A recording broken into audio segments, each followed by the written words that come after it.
Hello दोस्तों।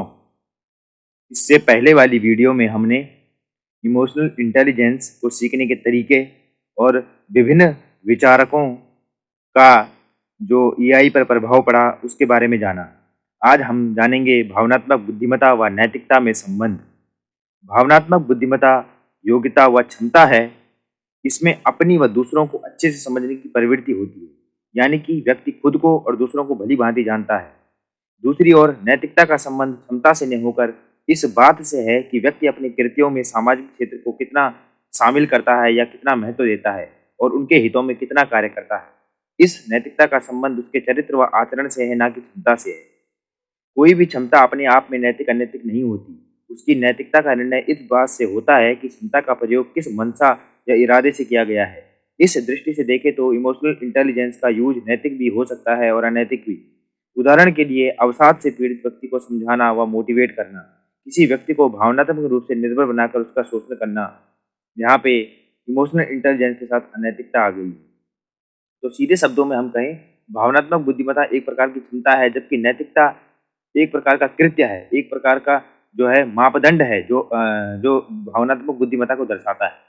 जैसे आपने कोई अच्छा काम किया, आपने कोई नैतिक कार्य किया, तो आपने उसको क्रिया के रूप में किया, जबकि भावनात्मक बुद्धिमत्ता एक बौद्धिक क्षमता है। तो अगर आप नैतिक रूप से किसी कार्य को करेंगे तो आपको समझा जाएगा कि आप में नैतिकवादी भावनात्मक बुद्धिमत्ता है। तो इनमें कोरिलेशन ये इस टाइप से पाया जाता है। इसके बाद है इमोशनल इंटेलिजेंस के सिद्धांत की आलोचनाएं। अब जो है इमोशनल इंटेलिजेंस की जो अवधारणा थी उसकी आलोचना भी की गई है, क्योंकि जिन विचारकों ने इसका समर्थन किया उनके विपरीत भी कई विचारक हुए हैं जिन्होंने इसका विरोध किया। इन्होंने कहा है कि बुद्धिमत्ता को इमोशनल इंटेलिजेंस कहना गलत है। ये किसका कथन था? लॉकी और आइसेंस का कथन था। ठीक है। डैनियल गोलमैन सैलोवी मेयर, जिसे इमोशनल इंटेलिजेंस कह रहे हैं, वह सामाजिक बुद्धिमत्ता की उस अवधारणा से अलग नहीं है जो 1990 में थॉर्नडाइक ने प्रस्तुत की थी। गार्डनर द्वारा प्रतिपादित इंटरपर्सनल व इंट्रापर्सनल से भी यह अलग नहीं है। ये कहा था रोबोट ने कहा था कि ये जो बातें कह रहे हैं वो घुमा फिरा के एक ही चीज है। डैनियल गोलमैन बातें अलग बोल रहे हैं, थॉर्नडाइक से अलग नहीं है इनकी बातें, गार्डनर इनकी बातें अलग नहीं है। इसी आधार पर कुछ आलोचक मानते हैं कि जो इमोशनल इंटेलिजेंस है उसके जो मापन का तरीका है वो वस्तुनिष्ठ नहीं है, ऑब्जेक्टिव नहीं है। अतः इसके आधार पर किसी भी व्यक्ति का मूल्यांकन करना या उसके भविष्य का पूर्वानुमान करना निरर्थक है, यानी कि गलत है।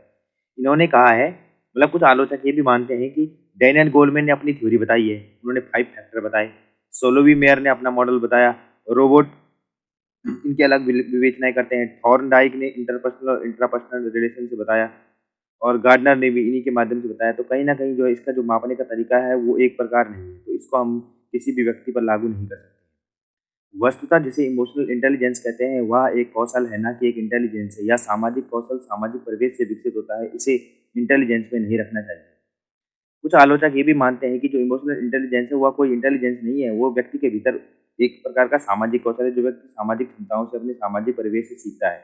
इसे हम किसी भी प्रकार की बुद्धिमत्ता नहीं कह सकते। यानी कि कुछ विचारक यही मानते हैं कि बुद्धिमत्ता केवल तार्किक आधार पर, केवल केवल गणितीय आधार पर ही होती है।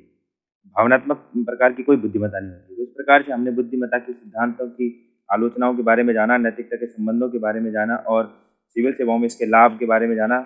तो इस तरह से हमारा ये भावनात्मक बुद्धिमत्ता वाला चैप्टर खत्म होता है। अगर आपको पेपर में किसी भावनात्मक बुद्धिमत्ता की किसी महान विचारक के उदाहरण देनी हो तो सबसे महत्वपूर्ण उदाहरण आता है महात्मा गांधी जी का। इन्होंने दांडी यात्रा करी थी, असहयोग आंदोलन, अहिंसा का आंदोलन इत्यादि किए थे। तो इस टाइप से हमारा वीडियो आज का समाप्त होता है। अगर आपको ये वीडियो अच्छा लगा हो तो उसको लाइक शेयर एंड सब्सक्राइब जरूर कीजिए। और इसके आने वाले वीडियोज़ में हम जानेंगे सिविल सेवा के लिए अभिरुचि, यानी कि एप्टीट्यूड व सिविल सेवकों के भीतर पाए जाने वाले बुनियादी मूल्य क्या क्या होने चाहिए। तो इसी तरह वीडियो को देखते रहिए। Thank you.